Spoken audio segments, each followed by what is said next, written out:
Okay, welcome everybody. Wednesday night, Halacha and Chassidus. I think the last Wednesday night class met on a Monday night because of the fast.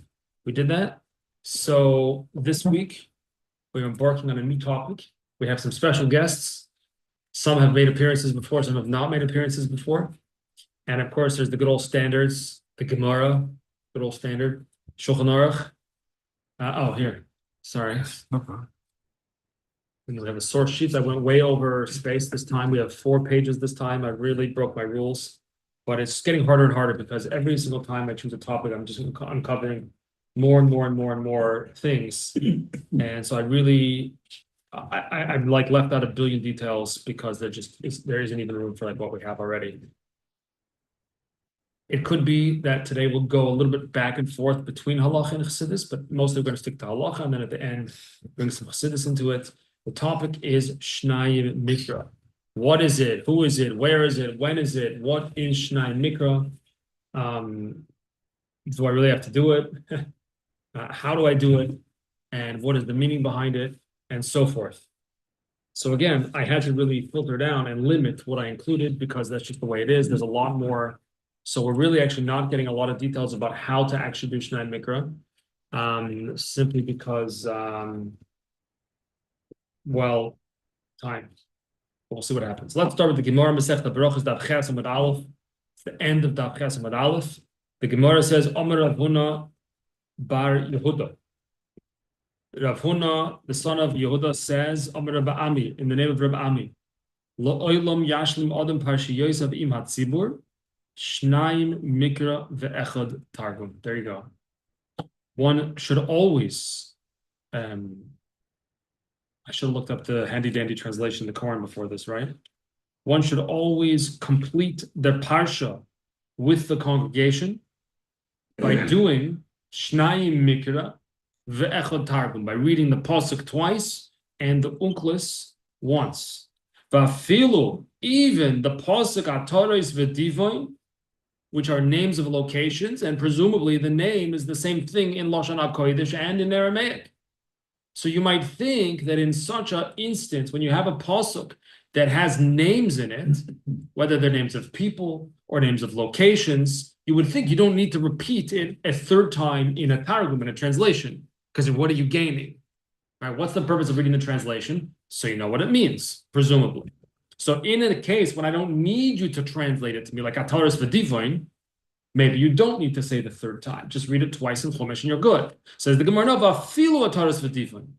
Even those names of locations that don't ostensibly have a translation, you have to do that too. Says the Gemara, Shekola Mashlim Parsha Yosef Matzibur, everyone who completes the Parsha with the congregation, his life is lengthened. He'll live a long life. Okay,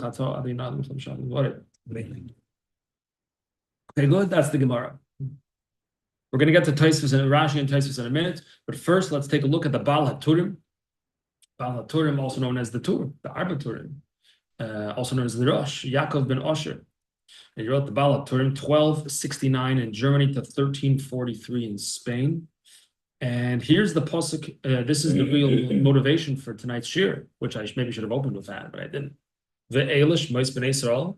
These are the names of the Jewish people. Aboy Mitzrayim. They're coming from Egypt, coming down to Egypt. Es Yaakov Yishu V'Yisrael. Yaakov, and with all his family members and so forth. So it's brought down that Ve'elish Mois is a Rosh Tevis, is an acronym that stands for. Get ready. If you don't know this already, get ready. Put on your seatbelts. V'Chayav Adam Loimar, or maybe Lahashlim, Haparsha, Shnai Mikra Ve'echad Targum. Person should say the Parsha Shnai Mikra Ve'echad Targum. Comes the Baal HaTurim and says, Rosh Tevis, Ve'od the Masher Loimed HaSeder Shnai Mikra Ve'echad Targum B'kol Noim. Follow that? B'kol Noim Yoshir. Any person who learns the Seder, the Parsha that is, and he learns it Shnayim Mikra Ve'echad Targum. This is the Rosh Tevis of Ve'elish Mois, right? And it's B'nei B'koil Noim Yosher, in singing a beautiful voice. Yisrael Yichya Shonim Rabbis Aruchim Li'olam will live many long years forever. That's the Balaturim. So he reads that into the Gemara. I guess that's just a hint, but he reads it into the Gemara, where the Gemara says you'll live a long life. So it says the Balaturim, that's hinted to in our verse.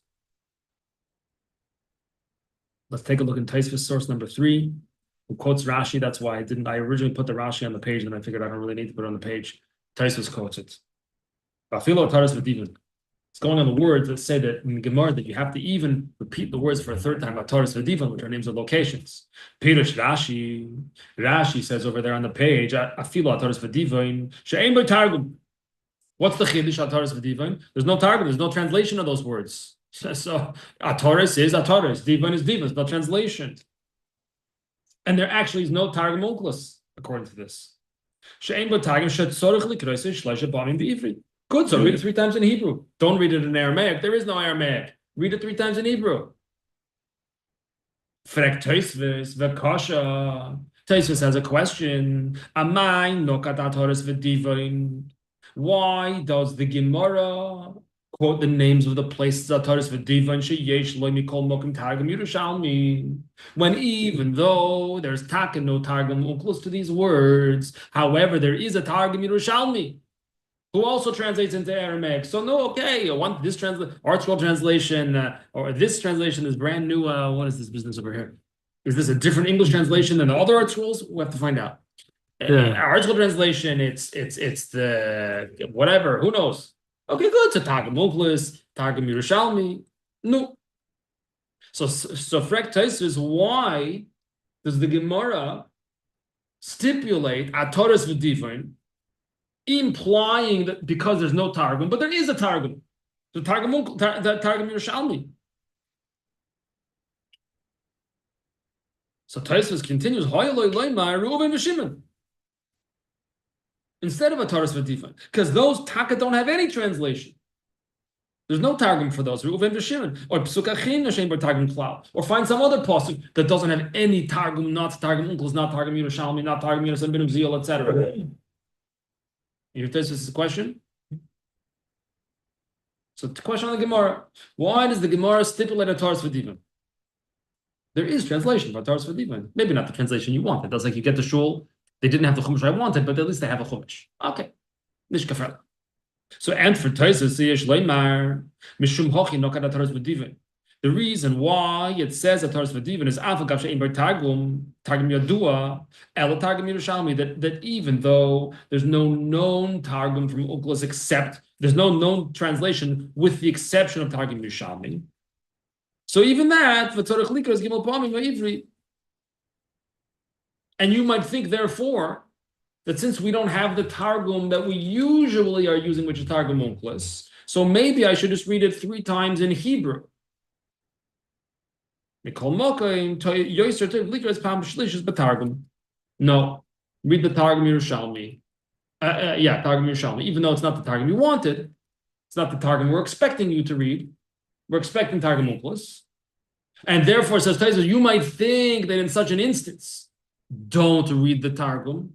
Read the pasuk in Lashon HaKodesh 3 times, and for Tosfos, no, pasuk 2 times, and Targum Yerushalmi 1 time. Yeah, good. They don't have that. They don't have a sefer that has pasuk, Targum Onkelos, and sometimes Targum Yerushalmi. So Paul ArtScroll, they'll publish it. I'm saying that's what he's. They'll find a sponsor and they'll publish it. That's what he's saying we should do.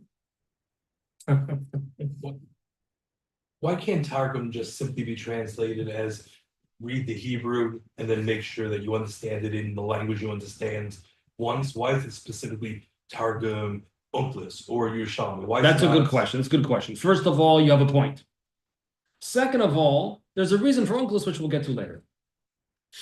But you have a point. You could taka read it in any language. We're going to see later what's the reason for Shnayim there. We're going to see later. Afal P, that the Aruch HaShulchan, which I realized after I already made the PDF, and didn't even print it, but I didn't want to redo the PDF because it fit perfectly already. I realized after I made the PDF, I left out the Aruch HaShulchan. So I'll just tell you what the Aruch HaShulchan says. He says we don't know the reason for Shnayim Mikra.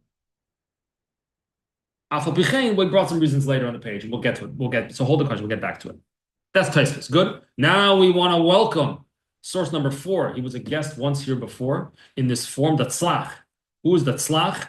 also known as the Noida B'Yehuda. We had once or twice. The tzlach we had once before in the shir about which is the first tefillah of the day. Ma'ariv and Shabbos. We had the tzlach. The tzlach and the Noida B'Yehuda. Also the Dogel Mervav on Shulchan Aruch. Same person. Yechezkel Landau, the Rav, the famous Rav in Prague, 1713 to 1793. He's most well known, I think, for his Shailas Chuvas Noida B'Yehuda.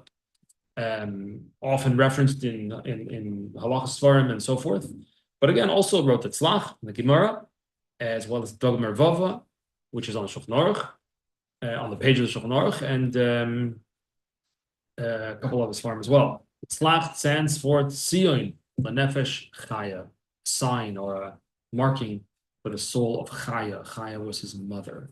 Now, the Yehuda, by the way, Yehuda was his father. The Tzlach says, Nokat Elu Avafilu Ataris V'Divain. He's addressing the same issue. Why does the Gemara stipulate Ataris V'Divain? Zok the Tzlach, Nokat Elu Sheim Oria Moiri. These are not Jewish towns. They are Amorite towns. The Kriya Shemois Eskemi Blitam Sheyi Nirmas B'Shemus Halalu. These names are not Lashon HaKodesh. They are Shemois Heskemi. They are, oh boy, I was trying to think of a good translation of this. I didn't come up with it. We know that Lashon HaKodesh, right, why is it called Lashon HaKodesh? Because the words have inherent meaning to them. Whereas in another language, why is this called a table? Tableau. It's part from the French, right? Tableau. Whatever the word is from. The words don't have inherent meaning to them. Meaning the word table is not inherently connected to what this thing actually is. It's a convenient point of reference. So you call it table and I call it table, so we know that this thing is called a table. But the word table has no inherent connection to the things. That's a shmois haskemi. It's a name that's been agreed upon. It's an agreed upon term of what word I'm going to use to refer to this thing that we call a table. We could have called it a chair, and we could have called a chair a table. Masha'enkin, which is not the case in Lashon HaKodesh. Well, we know the words, right, like Adam Arishan, Chazal tell us that all of the creatures walked by Adam Arishan and he gave them names. How do you know what to call them? Oh, table, chair. How do you know what to call them? He knew what to call them because Adam Arishan, with his great spirituality, was able to look into each creature, say, I know who you are, I know what you are, and I give you a name that is descriptive of who you are. That's Lashon HaKodesh. So these cities are they're just agreed upon terms. Let's call the city Queens. Let's call it the Bronx. Let's call it whatever it is, you know? There's no reason for the name Ataris. There's no reason for the name Divine. So I don't need a translation. Nevertheless, even though I don't need a translation, I have to read them also 3 times. Kal v'choimer. Now this talk is explaining why you need Ataris V'Divain mentioned specifically, because from there we make a Kal v'choimer Shemais Ruvain v'Shimon. Who mentioned Ruvain and Shimon? Tosfos mentioned Ruvain and Shimon. Why? Because in their names, are their names random? Are their names just a convenient way we're going to call our child? No, they didn't pull it out of a hat.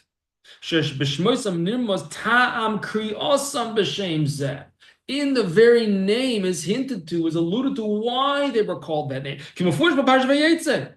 We had a few weeks ago, we read Parsh Vayetze. Ki ra'a Hashem ba'oni, that's Reuven. Ki shama Hashem. Hashem heard my call, heard my pain. So the names have inherent meaning to them. So Pshita, if I have to say the Targum of Ataris V'Divain, which have no inherent meaning, then Kal v'Choimer and Pshita, that I have to say the Targum of Reuven and Shimon and names like that, Pshita shetarach l'grazin gimel pa'amim ha'ivri k'dei sheyeh tamid aliba v'lo yishkach. You have to read the Hebrew because it's the Hebrew, it's Lashon HaKodesh. Kashem shakayt kol atayr based on Mikra echad v'Targum Mikra echad Mikra. So just like I read every other pasuk twice, the Chumash, ve'echad Targum. And also the Targum. Why? I shouldn't forget. That there's the Targum there as well. And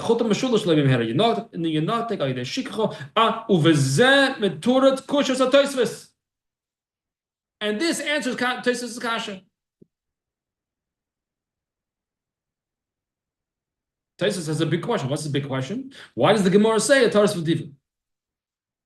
What's Taisus' answer? Because Ataras V'Divin do have a translation. And you might think that even though there's a translation that's not the translation of Unclus, so we shouldn't read it. Says, no, read it anyway. Comes the Tzlach and says, no, it's different than that. It's because Ataras V'Divin don't mean anything. And even in that case, you still read the Targum.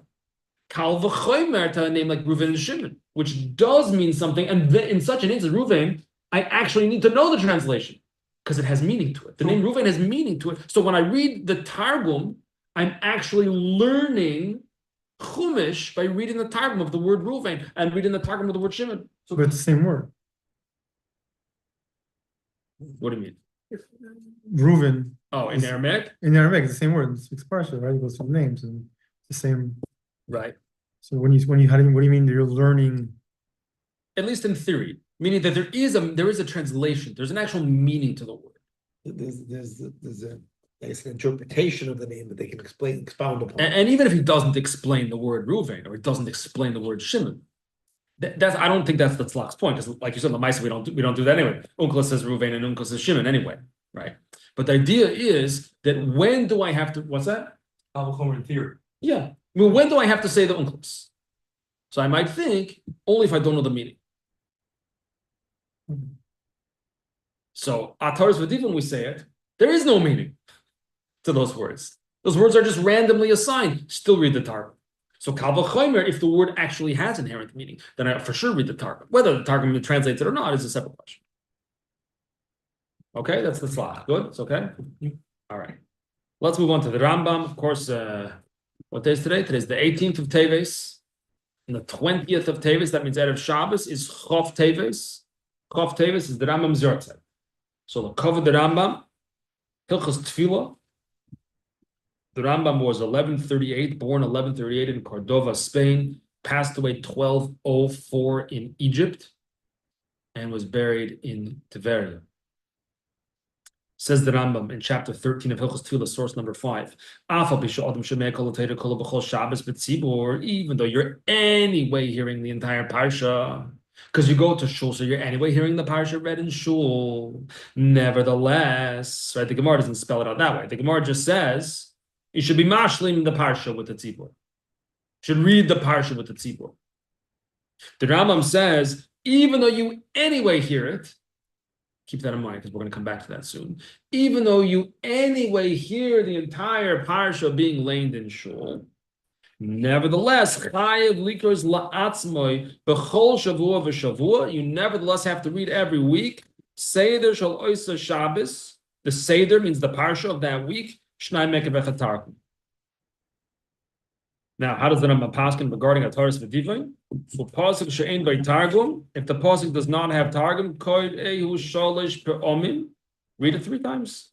Is the Rambam saying that you have to do Shnayim Mikra, but listening to the Baal Kriya do it counts as 1? If you read along with him, that's the second time? We're going to get, no, he's not saying that. We will get to the Mishnah Brewer source 11. If we ever get to it. There's so many sources that I don't even know what to do. 4 pages today. 4 pages. Okay, that's the Rambam. Turn the page, source number 6. Oh, check this out. The Chidah. Chaimas Anach. The Chidah was born in Yerushalayim, Ir HaKodesh, in 1724. I believe his family of great Rabbonim, Tzaddikim, Mukubolim, Halachists. I believe they lived in Yerushalayim already for a couple of years, I believe.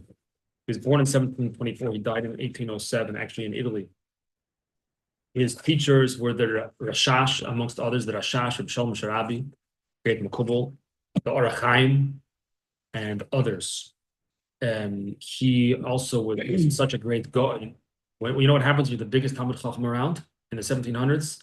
They choose that you should be the one to go fundraise.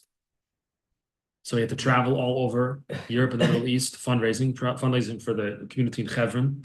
From 1753 to 1757, he traveled through Italy, Germany, and other German lands, I guess because Germany controlled other swaths of land over there. Western Europe, London. He met the Pnei Yehoshua, by the way, who we had, I think in the last year. He met the Pnei Yehoshua in Germany. Then he spent time in Egypt, spent time in Morocco. He sent on fundraising mission again, 1772 to 1778, Tunisia, Italy, France, Holland. He married his second wife, I believe, in Italy. His first wife had passed away. By the way, many of these people that would travel for fundraising purposes would divorce their wife before they would leave, just in case they never came back. The wife shouldn't be an aguna. Some women would wait 3, 4, 5 years hoping their husband will come back. You don't know what's going to happen. He apparently didn't do that. But in any event, he settled in Livorno, Italy, which is where he passed away in 1807 and was buried. And some 150 plus years later, he had left instructions that he wanted to be buried in Eretz Yisrael. He said, I want to be buried in Eretz Yisrael. I'm dying here in Italy. I want to be buried in Eretz Yisrael. Some 150 plus years later, the Chidah was reinterred in Eretz Yisrael, in Har HaMenuchos, in accordance with his last wishes. He wrote over 70 Sfarim. I believe the first Sefer he wrote, he was like 12 years old or something. And he also wrote a book called Ma'agal Toiv, which I have this fancy new printing of it, which is basically his diary of his journeys, his travels. Interesting. Okay. Maybe I'm not doing the whole thing here, I don't know. On the right side. But Rabbeinu Ephraim Zal, I'm not sure who that is.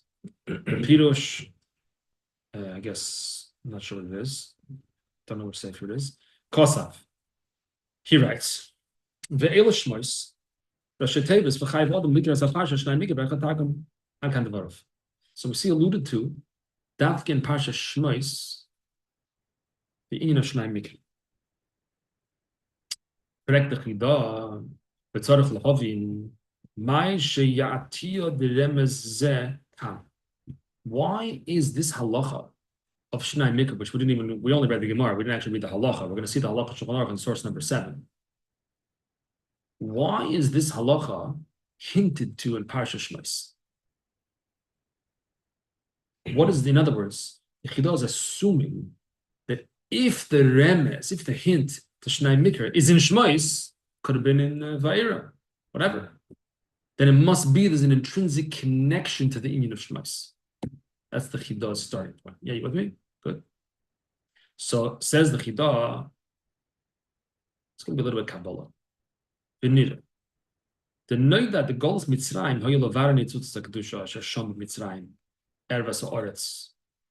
the purpose of the exile into Egypt wasn't just to punish us. The purpose was a Kabbalistic purpose of levarer nitzutzos, to refine and elevate the sparks. There were hidden sparks of Kedusha in Egypt, Ervas Ha'aretz, the most depraved and licentious land. There's sparks that had fallen. We've spoken a little bit, perhaps once or twice in our Shabbos morning Chassidus, maybe other times too, about the concept of Sheviras HaKelim, the shattering of the vessels, whereby, without getting all the details, but there are so to speak, lost, displaced sparks of Kedusha throughout the world, scattered throughout the world. When I recite a blessing on my tea or whatever, I do a mitzvah in a certain place, whatever it may be, I elevate the sparks. So he says there were many sparks scattered in Egypt. And the purpose of that is the Jewish people being exiled to Egypt, was to refine and elevate those sparks. How did we do that? By being enslaved with the mortar and the bricks. I guess somehow the Jewish people's servitude by manufacturing the bricks and so forth was somehow a process of elevating the lost sparks of holiness. And in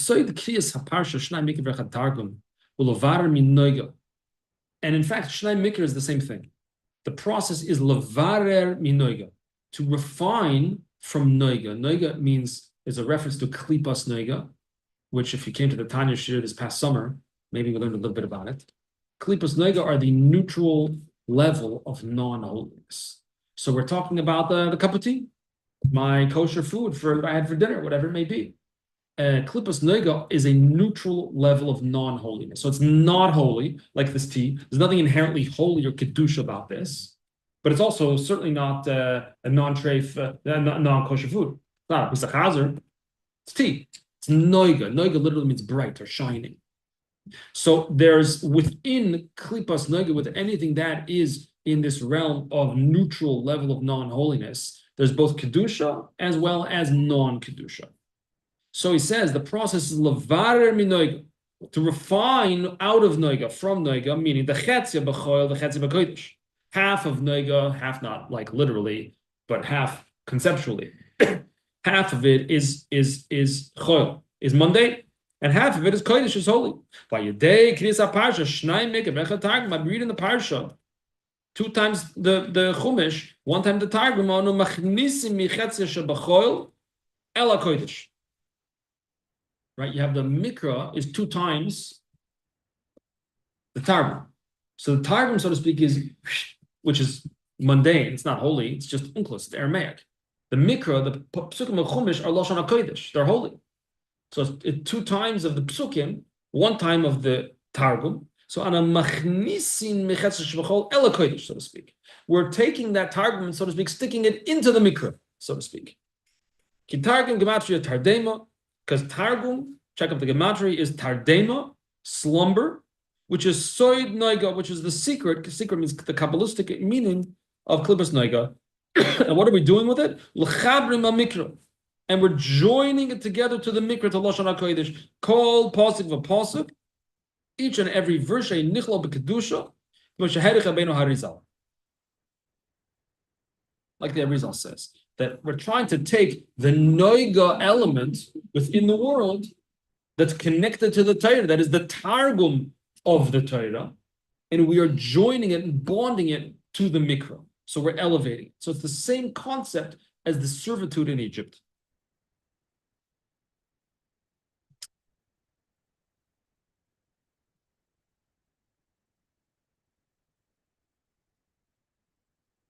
Okay, that's maybe fine for now.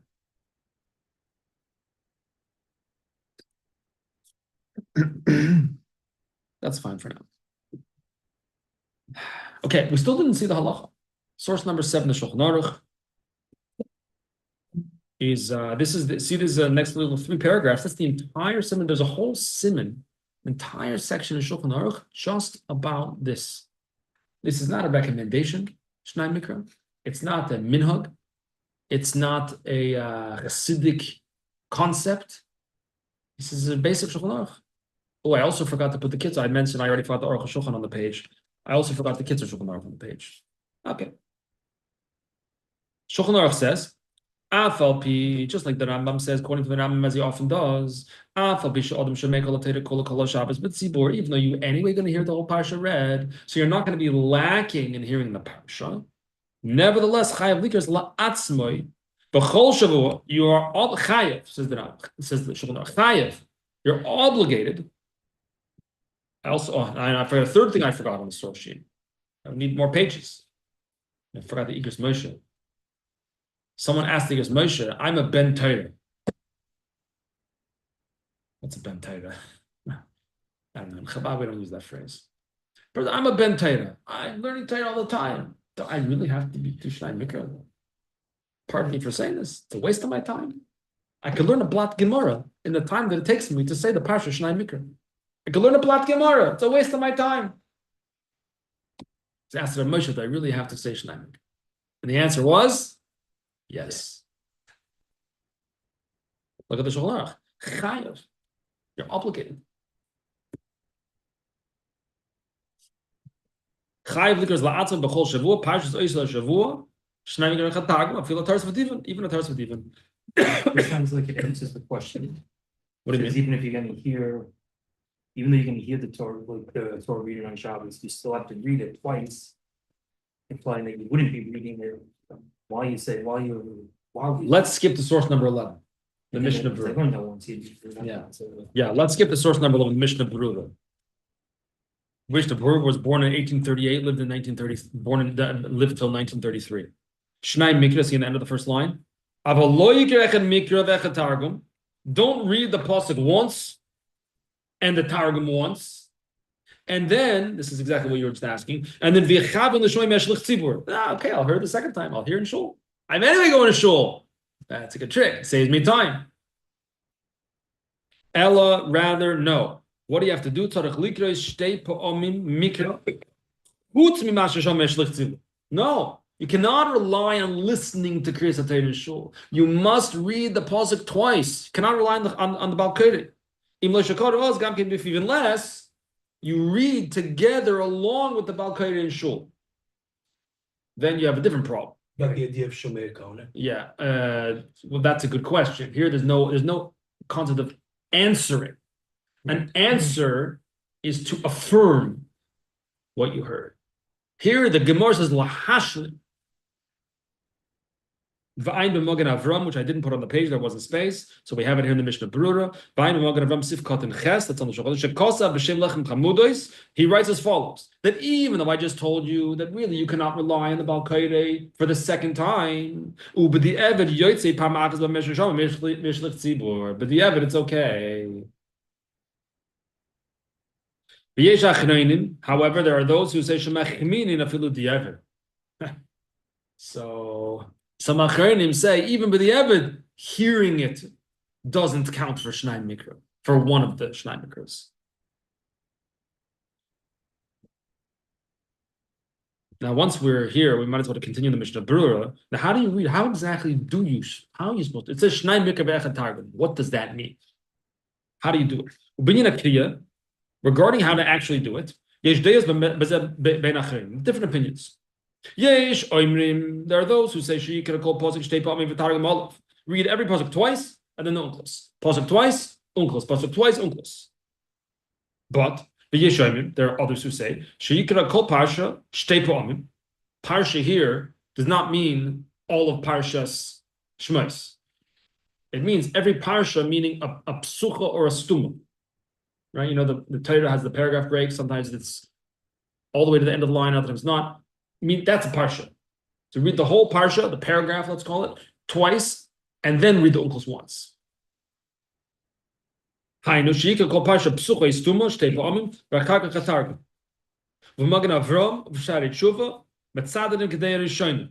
Avram and the Sha'ar Tshuva like the first way. That is pasuk, pasuk, unklos, pasuk, pasuk, unklos. They prefer that. V'sefer Ma'aser Rav, who's the Ma'aser Rav? The Gra, the Vilna Goyim. Ma'aser Rav Isa, Shagra Nog Loimer Targum Achar Kol Parsha Psucha Stuma. He does the second way. He would read each parsha, the Psucha or the Stuma, twice Chumash, and then the Unklos. Or I guess he would, if it made sense to stop somewhere else more. So the Gra did like the second opinion. Ubadiyavid, Kemarovid, however you do it. Okay, good. There's different opinions. So either way, if you do it pasuk pasuk unklos, or if you do it parsha unklos, either way, you're good. And one last point says the Mishnah Berurah, Mishu Boki Betamu v'Nekudas Ba'al. If you are well versed in the Trump and the Nekudos, Toiv Lahader Likas B'Sefer Torah Gufa, which is quoting from the Radbaz. You should read from an actual Sefer Torah. Where do you get the uncles from?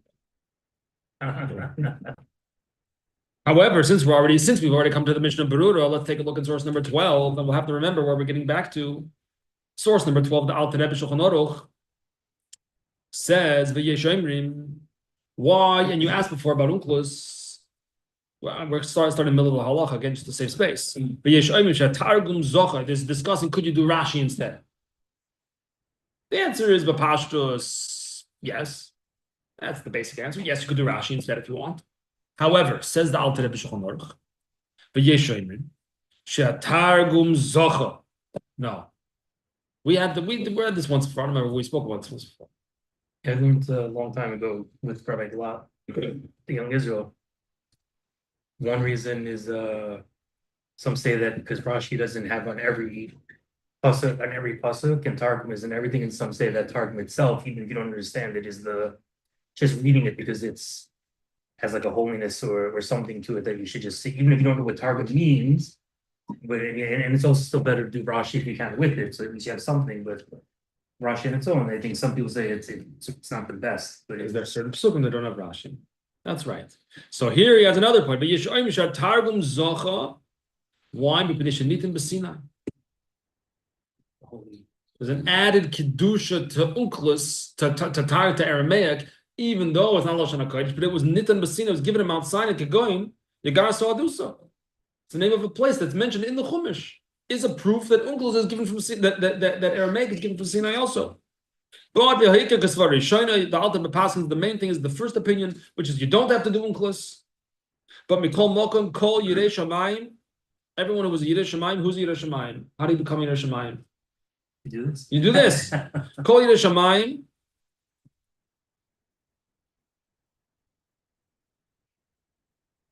It reminds me, maybe we're going to have a class on Tefillin at some point. It reminds me, because this year Purim marks 50 years since the Rebbe spoke about putting on Rabbeinu Tam Tefillin, that everybody should wear Rabbeinu Tam Tefillin. 50 years since the Rebbe said everybody should wear Rabbeinu Tam Tefillin. And there was a lot of pushback at the time because people said you have to be on a high level. So some people said, well, how do you get to that level? You put on Rabbeinu Tam Tefillin, then you'll be on this level. Maybe we'll have a share about Rabbeinu Tam Tefillin will come in 50 years. That would be a good idea, Tak. Well, that would be a good idea. But I'll have to ask forgiveness in advance if anyone then has to go buy Rabbeinu Tam Tefillin. It's not my fault. I don't have to pay for it. You'll have to pay for it. I can't afford to buy everybody here Rabbeinu Tam Tefillin, but you won't regret it. Trust me. Anyway, we call Mokum, Kol Yirei Shamayim. Everyone who fears heaven, Yesh Likas Tatargum V'Gam Pirush Rashi. That's ideal. That's ideal. Why? Because even though Rashi, in a sense, is better, Rashi explains a lot more than, Rashi tells you what's going on. What does Unclus tell you? It tells you the translation. Okay, a little bit of Pirush. Every translation, a little bit of Pirush. But Rashi, he fleshes it out more. It gives you Midrashim and Pshat and all different things it gives you. Right? But like you mentioned, we're missing it on many Psukim. Number one. Number two, Unclus, Targum was given at Sinai. You had that question before also. Read it in a language you do understand, because the whole inyan of Rashi, especially, it's not the words per se. That's Unclus. That's the Targum, which is Nitan B'Sinai. Rashi's a Pirush. Good. So give me an article Chumash and I'll read it. Let me know what it means. If I don't understand Rashi, it's going to help me. Reading the Rashi helps me. It doesn't help me. Read the language you understand.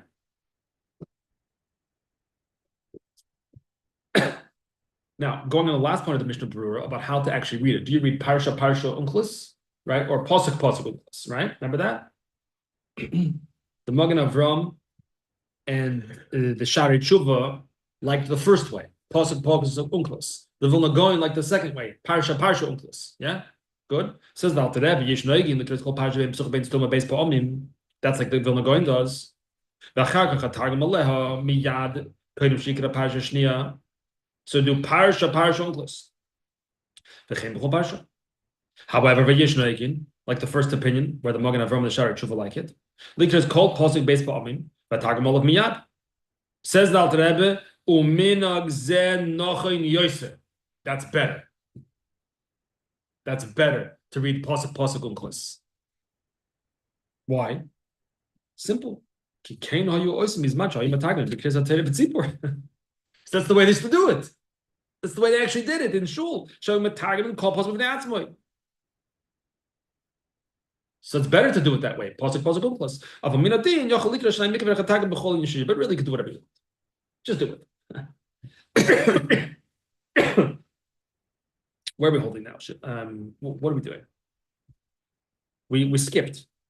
Back to Shulchan Aruch. We were back to the Shulchan Aruch. Second time. I'm trying to keep track of time also, though. Oh, let's take a look at it. As we already mentioned the Vilna Gaon once. And actually, I think it might be the first time we had the Vilna Gaon in this year. I think. Let's have the Vilna Gaon a second time. Because once you have the Vilna Gaon once, what do you want? You want them a second time. No? Yes. But a different place, a different sefer. Let's go to source number 8 on the bottom of page 2. The Vilna Gaon, by the way, 1720, born in 1720, passed away 1797. So this is the Biur Hagra, like his notes on the Shulchan Aruch, basically. So it says in the beginning of source number 7, the Shulchan Aruch, Afal Pi, even though even though you're going to hear the whole parsha, what's the next word? Chayav. You are obligated Does everyone agree with that? Does everyone agree that it's an obligation? Says the girl, source number 8, Lashon Rambam, right? It's quoting directly from the Rambam that we had in source number 5, according to the Rambam. Deloy kemoisha kosav Ravan, not like the Ravan, another Rishon. The biyochid shaloi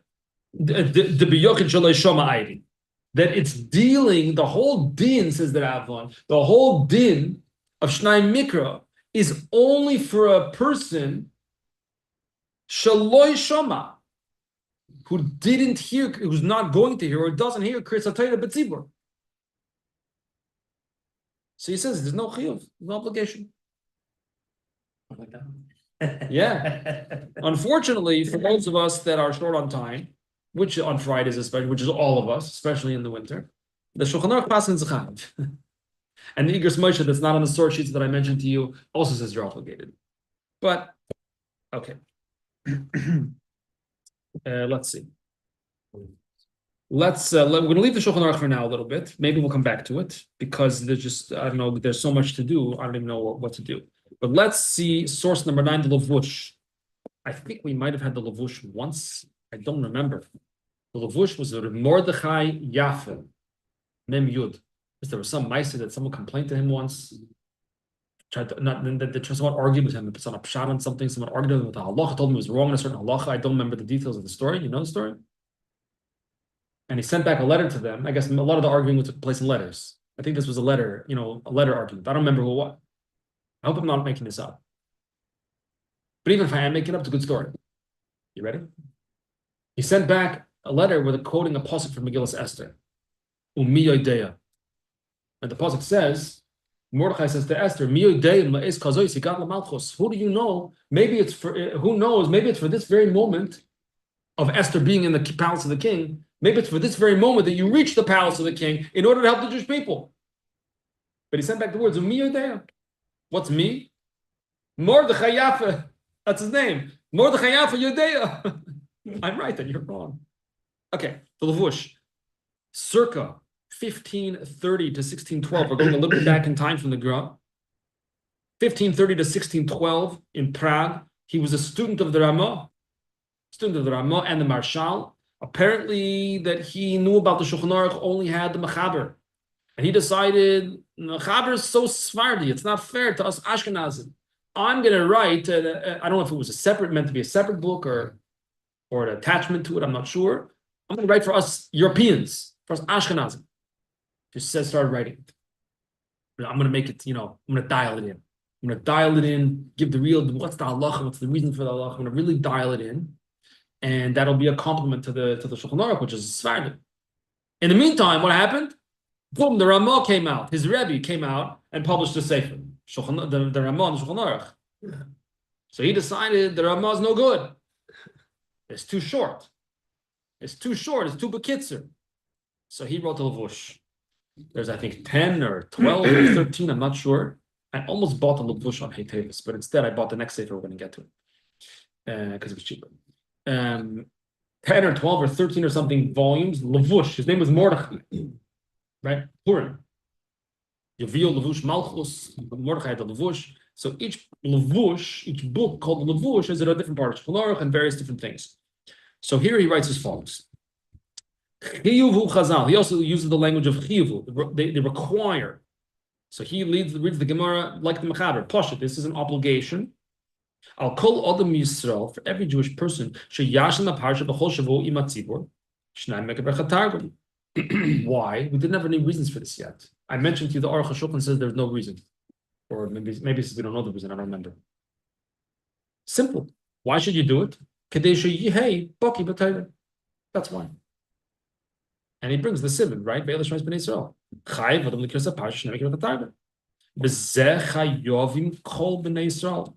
Every Jewish person, men, women are all. Don't tell your wife. Anyone who does this, will live a long life. But Philip Psukim Shein Oleim Targum can go in Ataras V'Divoin. For who adin, right? Al Kal V'Chomer from the Tzlach, even though the Tzlach is after. Who adin Ru'in Shimon V'Chayzvoy. Okay. So what's the reason according to Lavush? Kedei Sheyehei Boki But Torah should know. The Pasha should know the psukim. Pasha should know. Be well versed in the. It's the Torah. It's the Bible. 5 books more. You gotta know it.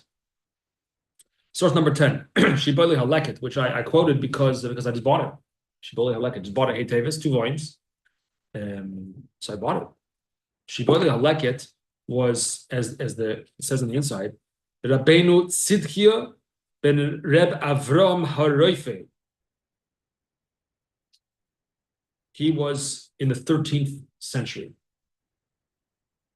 And also his halachis, he says basically that he's like a malakate, just collected it. It was collected. But really, it's more than like anybody typically that calls himself a collection, at least in the good old days, is like the Alter Rebbe, Tanya. Tanya, he called it the Kutei Amon, a collection of sayings. Usually people that are humble enough to call it a collection, it means it's a collection, but it's also much more, usually. So, okay, anyway, so I quoted it to cover this new book I got. So it says like this, Shibbolei Haleket says, Veroi. Veroi, interesting. Not V'chayev. Veroi. It's a good thing to do. Veroi l'choladim l'hasad parshas v'mitzvah kol parsha b'shabso. The Amar Rav Huna bar Yehuda Amar Rav. Amar Rav Menachem, he adds in the different years in the Gemara maybe. Amar Rav Menachem, Amar Rav Ami, Amar Rav Yochanan, lo oil yashmod b'shus v'matzibur shnayim v'chatargum v'afilu taras v'divid. Why did I bring the Shibbolei Haleket? Just because of the first word. V'ra'ui. It's good. It's proper. It's fitting. Not v'chayev. Not v'chayev. But with all of these opinions, it says right to read it. It says imatzibur, right? I was gonna say that. So 2 questions. What does imatzibur mean? Well, no, not what does it mean, but Okay. if you're trying to listen to the Torah and you're this or this, it just seems funny to then not pay attention because you're doing this. Yeah. And then if you're doing it on your own, it almost seems like it's not beneficial to do it on your own based on this because it's supposed to be done with the tzibur. So like it sounds funny to me. But Right. the expectation would be like, don't listen to the laning, don't follow this, don't do this, because you're doing. But it's not just him. There were like 3 or 4 of the opinions. Right. Because imat tzibur doesn't mean while the tzibur is laning it. Because like you yourself mentioned, then I'm not hearing it. I'm not hearing it. Imat tzibur means together while the tzibur is holding by the parsha, which really means technically by mincha of the previous Shabbos. But most of the halachic writers are saying it begins on Sunday. From Sunday is already when it begins. You could say Shnayim Mikra already beginning on Sunday of any given week. Where in your house? Sure. Yeah. I thought Mincha is Shabbos because you start reading the Parsha. Right. You could technically mincha, but And it says it's better to finish if you can before Shabbos. And then it tells you if you didn't, you could do it before up into the heel. Correct. Look at back to source number 7, Sif Gimel, that Yaakov just pointed out. Sif Gimel. On source number 7, page 2. From Sunday and on is considered with the tzibur. Imat tzibur doesn't mean with the tzibur in shul. That's not what it means. It means on the same schedule as the tzibur. So don't read a different parsha. Read the parsha that the tzibur is reading. So it means if you go to Israel and they're ahead, then you should jump to that person. Yeah. And if you fly back in the middle of the week, yeah, then jump back. And it gets complicated if it's like chugas balak, and if sometimes it's mechubars and it's not mechubar. It happened to me a couple of years ago. Like happened a couple of years ago. Such a thing. You do less on the way there and more on the way back. Vice versa. Let me just tell you, there's never an easy way out.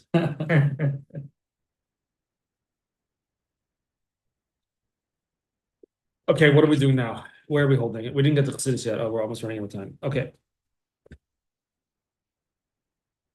What do I want to do now? Okay. Let's go. Interestingly, it says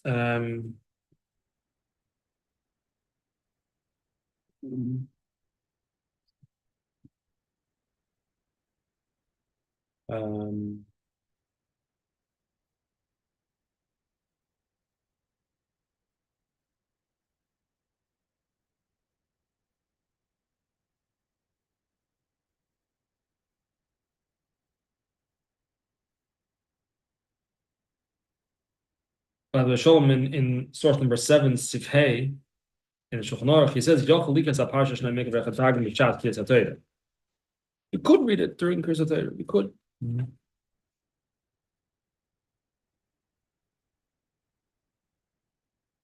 Now, it's brought down that there is an inyan of, at the conclusion of Shnayim Mikra, not to end with this, but to reread one last time the pasuk. However, source number 13, in the Lubavitcher Rebbe's Shimis, which were notebooks that were found in his desk drawer after after he passed. In there, he writes, "Ein koiflim pasuk mikra b'sefer sadeh." Don't do it. We don't repeat that chumash pasuk. We end with this. No reason given, just stated. So I saw in Shulchan Menachem, the editors, they give a possible reason. I have a possible reason also. I didn't Oh, see okay, Shulchan so what- Aruch. what's- I wonder if it's the same thing. Okay, what's the possible reason? Same page. I don't know if I didn't look up. I don't have Shulchan Aruch. I didn't look it up on my phone. Source number 14 is a Fabrengen with the Rebbe, probably 1980. I didn't look it up though. It's Parshas Vayechi. So that time of year could be December 1980 or it could be January 1981. I don't know when it was. So maybe for the sake of time, we're actually going to skip this one. Yeah, we're going to skip this one and go to source number 15 for the sake of time. Shabbos B'Shalach, that for sure was 1981. Tav Shin Mem Aleph, Shabbos B'Shalach. Noisef Lazeh. Okay, he's in the middle of it. We're starting in the middle of an Indian, but he says as follows. We learn Shnayim Mikra Targum. We learn Shnayim Mikra and Echat Targum. Interesting, calls them learned. We learn it, says. Doesn't say we read it, we learn it. Das heißt, this means, as we learned is Sedra, euch in an Eufen, as es soll onkommen euch zu Umus Oilem. Ah, fascinating. We do it, we learn it in such a way that the Torah should also reach the Gentile nations. But they verstehen euch Lashon Targum. That they understand Targum. Targum is like saying it in English. So the Inyan of Shnayim Mikra is we're doing it in such a way that we don't just read Shnayim Mikra for me, that's for Jews. We read Targum also. Ostensibly, what's the Pashat reason we read Targum? Understand. So I should understand it. Forget about Gentiles, I won't understand the Pasuk Chumash. So he says, no, the whole concept of translation is by definition, in a sense, or by default, for others. For the Gentile nation. So we read in such a way that the Torah should be able to reach the Gentiles as well. Halavai in today's world, and it's happening little by little, but boy, could they use it. The Torah should reach the Gentiles more. The morals and the messages of the Torah speak to the people in a way like never before. What's al derech zeh is das euch in der Shir miyuchad von Shabbos. Talking about the specific Shabbos of B'Shalach. As noisavay von Mikra is euch da der in Targum. You have Mikra. That's the Chumash. You have also Targum. As es soll onkommen euch zu Umus Oilem, was they verstehen Lashon Targum. They should also reach the Gentile nations who understand Targum.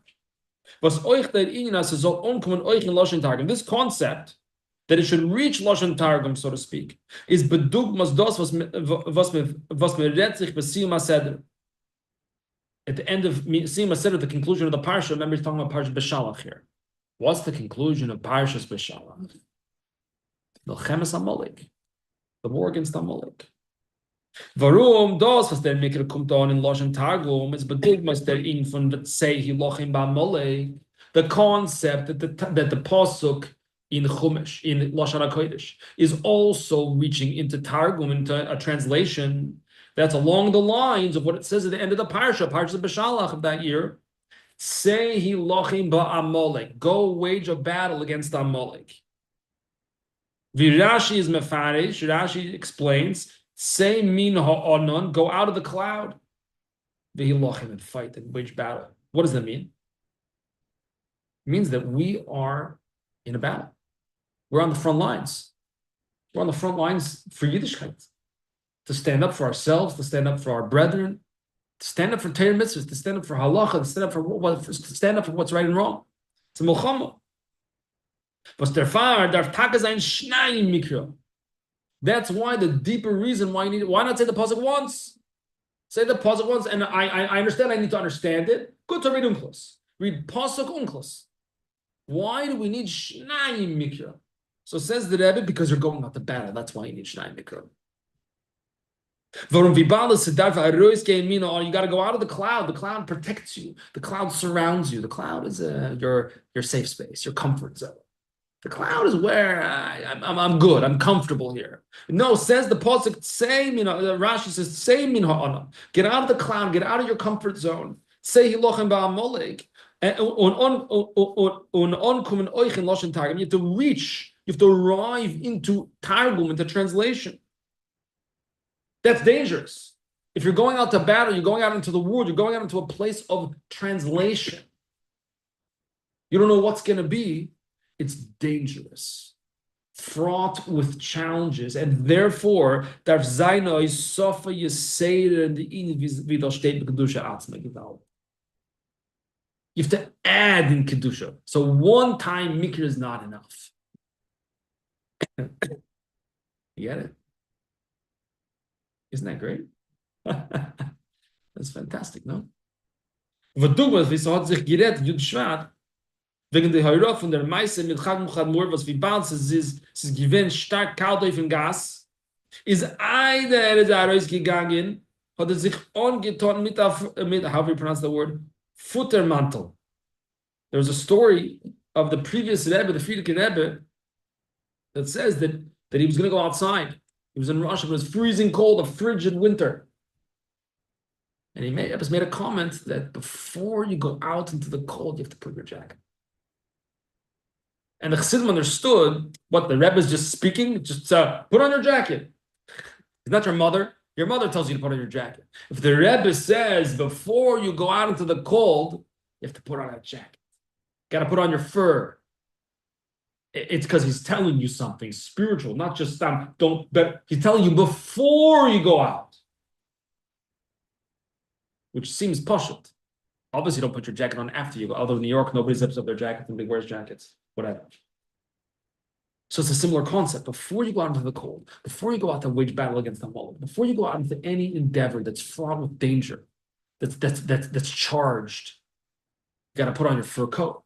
You got to double up on the Mikra. The pasuk has to be said twice because you're going into the world of translation, to the world of Targum. So that is a spiritual takeaway from the inyan of Shnayim Mikra. Shnayim Mikra is preparing us to do battle with the world. It's what we're saying the pasuk twice, because I know when I go out into the world, which is what's being represented here by Shnayim Mikra, because I'm dafka translating it. So I want everyone to know this. I want the Gentiles also to hear about this. The values of Torah and so forth. But if I'm going to do that, it's going to be challenging. So I better double down Shnayim Mikra. And that's going to give me the koyach to go out into the world. I want to have my fur jacket on. Once I have my fur coat on, then I can go out. Comments, questions? Yes. Okay, Ad Khan for today. Thank you very much for joining. What is the reason we don't end the end of the?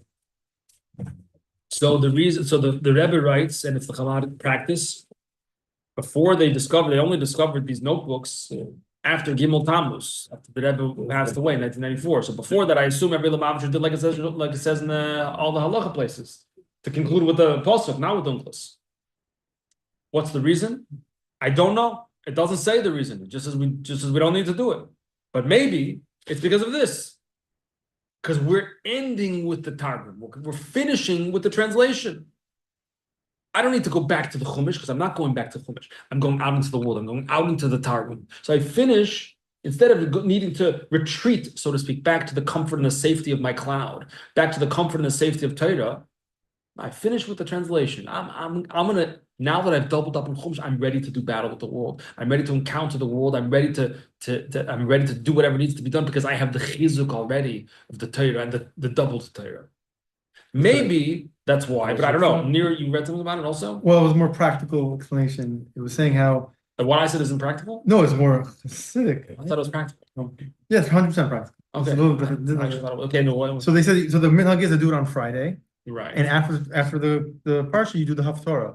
So since you end with the haftorah, there's no need. You're not ending with Aramaic. You're ending with Hebrew anyway. So the nafkamina is if you did it during the week, then you would end with Aramaic, and that wouldn't be appropriate. Then you should double up. I'm not saying that's what they're saying, but that's what their explanation over there. Here. Because Taka the Ramah in source number 7, the Ramah at the end of source number 7 says, you see that? Source number 7 at the end, the Ramah. You do not have to read Haftarah. However, the practice is to read the Haftarah. Why? Just in case you get mafter on Shabbos, so you'll have already read the Haftarah, so you're not going to stumble over the words because you already read it. You're familiar with You're it. saying it's supposed to be after Shnayim Mikra? Yeah, I mean, that's usually The Ramah says. the custom. The Ramah says. He says you don't have to, but the minute is you should. Minute is you should. So is that part of the Shnayim Mikra halacha? Well, you don't. yeah, the you don't- Ramah says you should do it. You should read the Haftarah. you don't- Again, what's the reason? But Pashtus, the Right. reason is You're bucky. to be bucky in case they call Yamoid and they give you mafter. And you're going to say, I don't know how to read that. No, I read the Haftarah already. The nafkamina would be if you didn't do Shnayim Mikra before Shabbos and you're finishing at Shabbos afternoon. You still need to read the Haftarah. Technically, according to this, you don't. But you do. Most, I don't know. I don't know you do. Chabad would, as far as I know, we would read the Haftarah anyway. It's an Indian of the Haftarah. The Rebbe always got that mafter earlier, by the way, they always got Haftarah. Not like in other kais, either it's Shlishi or Shishi. Those are the chashuv, those are the give to the distinguished people. The Rebbe always got mafter, by the way, always got mafter. Stop it, because the whole Indian of the Haftarah is Indian of Shaykh to Golos. That's why we read the Haftarah, right? Shaykh to Golos. The Rebbe is the leader through Golos, who take us out of Golos, leads us through Golos. That's why, as far as I know, as far as I understand. I think We're going to stop it though, because if some Chabad has this Torah, Ashkenaz has this. Yeah, Torah, okay, where it's you gonna good. be? It's a good point. You gotta do that. It's a good point. It's a good point. Yeah. That's an interesting answer. That makes sense. Okay, that's interesting. That's more of a halachic answer. Right. Okay. Yeah, everyone for coming. We continue.